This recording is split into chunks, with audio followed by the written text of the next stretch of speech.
In this lecture, we'll continue our formal treatment of asymptotic notation. We've already discussed Big O notation, which is by far the most important and ubiquitous concept that's part of asymptotic notation. But for completeness, I do want to tell you about a couple of close relatives of Big O, namely omega and theta. If Big O is analogous to less than or equal to, then omega and theta are analogous to greater than or equal to and equal to, respectively. But let's treat them a little more precisely. The formal definition of omega notation closely mirrors that of Big O notation. We say that one function t of n is big omega of another function f of n if eventually, that is, for sufficiently large n, it's lower bounded by a constant multiple of f of n.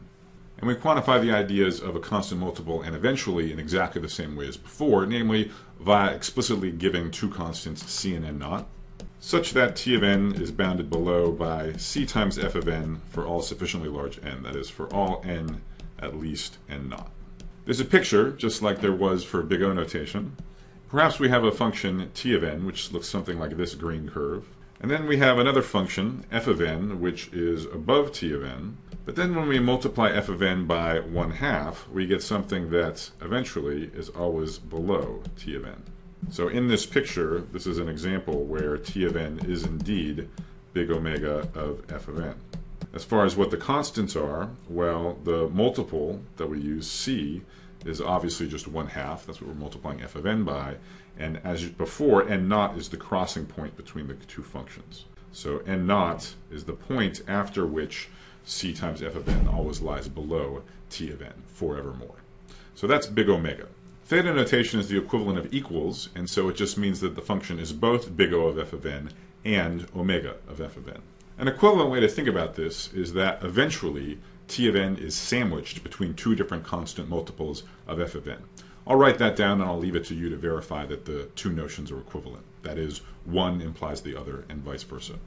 So what do I mean by t of n is eventually sandwiched between two multiples of f of n? Well, I just mean we choose two constants, a small one c1 and a big constant c2, and for all n at least n naught, t of n lies between those two constant multiples.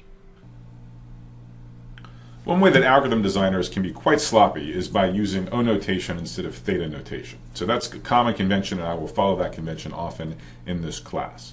Let me give you an example. Suppose we have a subroutine which does a linear scan through an array of length n. It looks at each entry in the array and does a constant amount of work with each entry. So the merge subroutine would be more or less an example of a subroutine of that type.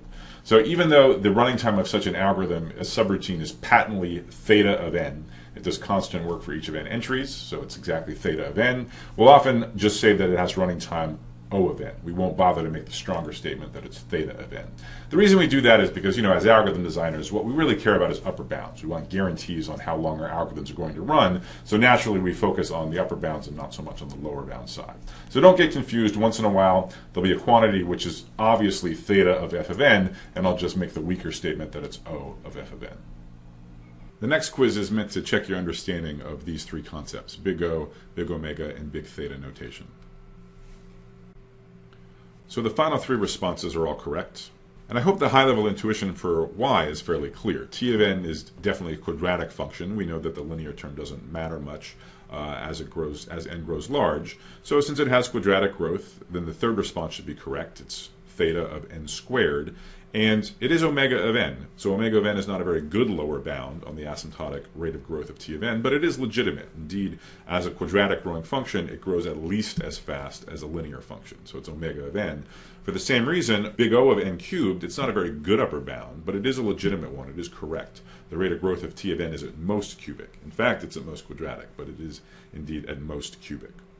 Now, if you wanted to prove these three statements formally, you would just exhibit the appropriate constants. So for proving that it's big omega of n, you could take n naught equal to 1 and c equal to 1/2. For the final statement, again, you could take n naught equal to 1 and c equal to, say, 4. And to prove that it's theta of n squared, you could do something similar, just using the two constants combined. So n naught would be 1. You could take c1 to be 1/2 and c2 to be 4. And I'll leave it to you to verify that the formal definitions of big omega, big theta, and big O would be satisfied with these choices of constants. One final piece of asymptotic notation, we're not really going to use this much, but you do see it from time to time, so I wanted to mention it briefly. This is called little o notation, in contrast to big O notation. So while big O notation informally is a less than or equal to type relation, little o is a strictly less than relation. So intuitively it means that one function is growing strictly less quickly than another. So formally we say that a function t of n is little o of f of n if and only if for all constants c there is a constant n naught beyond which t of n is upper bounded by this constant multiple c times f of n. So the difference between this definition and that of big O notation is that to prove that one function is big O of another, we only have to exhibit one measly constant c such that c times f of n is an upper bound eventually for t of n. By contrast, to prove that something is little o of another function, we have to prove something quite a bit stronger. We have to prove that for every single constant c, no matter how small, for every c there exists some large enough n naught beyond which t of n is bounded above by c times f of n. So for those of you looking for a little more facility with little o notation, I'll leave it as an exercise to prove that, as you'd expect, for all polynomial powers k, in fact, n to the k minus 1 is little o of n to the k. There is an analogous notion of little omega notation expressing that one function grows strictly quicker than another, but that one you don't see very often, and I'm not going to say anything more about it. So let me conclude this video with a quote from an article back from 1976 by my colleague Don Knuth, widely regarded as the grandfather of the formal analysis of algorithms. And it's rare that you can pinpoint why and where some kind of notation became universally adopted in the field. But in the case of asymptotic notation, indeed, it's very clear where it came from. The notation was not invented by algorithm designers or computer scientists. It's been in use in number theory since the 19th century. But it was Don Knuth in '76 that proposed that this become the standard language for discussing rate of growth, and in particular for the running time of algorithms. So in particular, he says in this article, on the basis of the issues discussed here, I propose that members of SIGACT, this is the special interest group of the ACM, which is concerned with theoretical computer science, in particular the analysis of algorithms. So I propose that the members of SIGACT and editors in computer science and mathematics journals adopt the O, Omega, and Theta notations as defined above, unless a better alternative can be found reasonably soon.